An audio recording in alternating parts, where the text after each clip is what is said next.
Once upon a time, there was a dry forest deep in the mountains. It had not rained for a long time. The river had dried up and the ground was dry. In the middle of the endless brown forest, there was a lush green spot. There was a large tree full of leaves. This large tree, which had been alive for over 1,000 years, reached the water below, deep underground, in the hard rock. The big tree, which had lived for more than 1,000 years, grew much higher than other trees. At its top, dozens of bluebirds were gathered. They are all on their way to a living forest far, far away. At that time, there was a mother bird and a little bird on the ground. The little bird has injured his wings and is unable to fly with his mother and the other little birds. She has no choice but to leave the little bird here. The mother bird looked up at the big tree and said, "Please take care of my beloved child." The tree responds gently, "Of course, leave it to me." The birds at the top of the tree took off at once. The mother bird also said goodbye to the little bird and went to join her friends. The little bird flapped its wings and tried to follow but could not even float. It was a few months ago now. When there had been no rain, the forest had started to wither. The big tree told the big animals and birds to go far away to the living forest. But the caterpillars, worms, snails, and other small animals could not go far and came to rely on the big tree. The big tree worked hard to suck up water from the river deep in the earth. But they are only able to water the plants and trees around them. The small animals could eat nuts and grass, but they could not drink water satisfactorily. That has been going on all the way to today. And today, this little bird was left alone in this forest. The big tree calls the little bird, which is staring off into the distance, to a hollow at its base. There was a snail.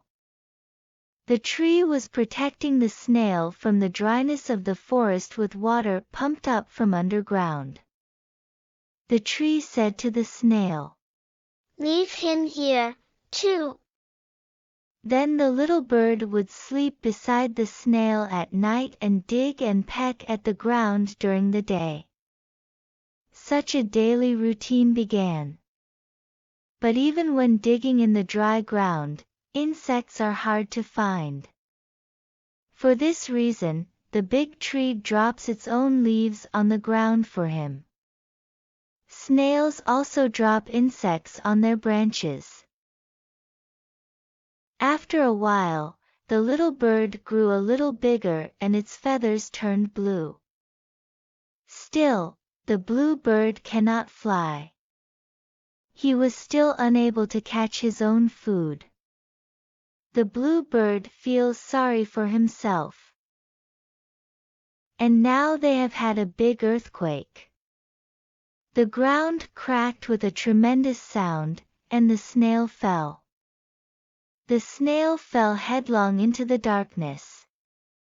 While falling deep into the earth, the snail was caught in a violent stream of water. The snail was swept away by the water and pushed out into the wide open space by the shower-like spout of water. After that, the blue bird and small animals fell in one after another. Everyone who fell into the puddle was very happy. Satisfied with their water play, everyone climbed up on the rocks and then looked for a way out to return to the surface. In the dark, the lizards climbed on the rocks and the snails dived into the water. But there was no way out. The animals finally realized that they were trapped and felt hopeless. That's when it happened. A voice echoed around the area. If you all work together, you will be all right. It was the voice of the big tree. Its roots were coming out of the cracks in the rock. The big tree called the blue bird and told it to peck at the spot where it had deliberately rotted. She said, This is something only you, with your hard beak, can do. If he digs on, we will be above ground. Even the despairing animals had hope. The blue bird, which could do nothing on its own, became everyone's hope. The blue bird, given this strength, immediately began digging a tunnel.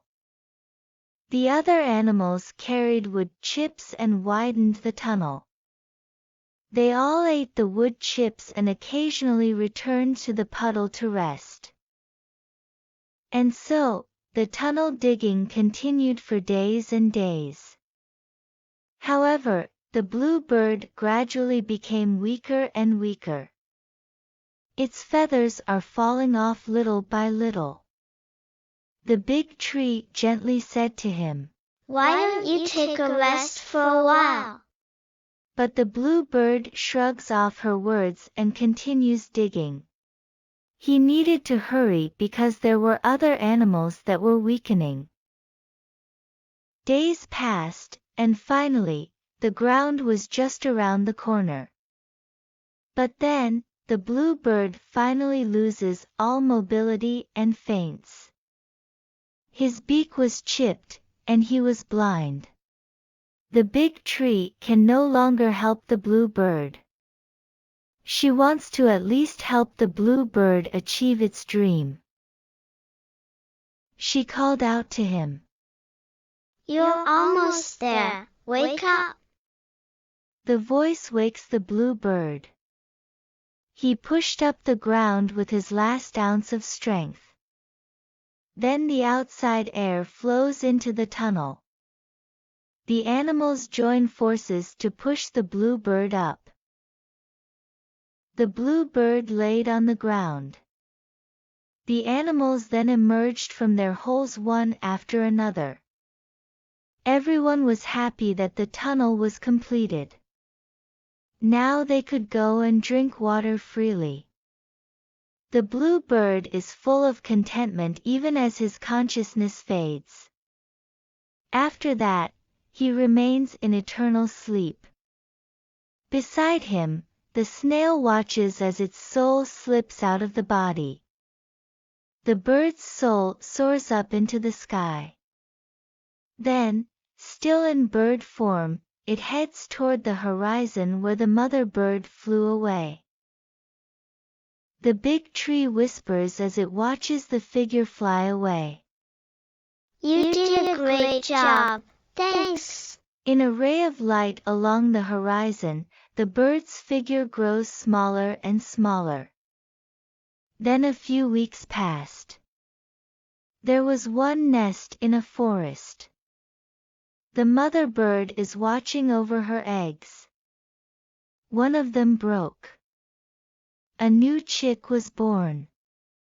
The mother bird immediately knew who the new chick was.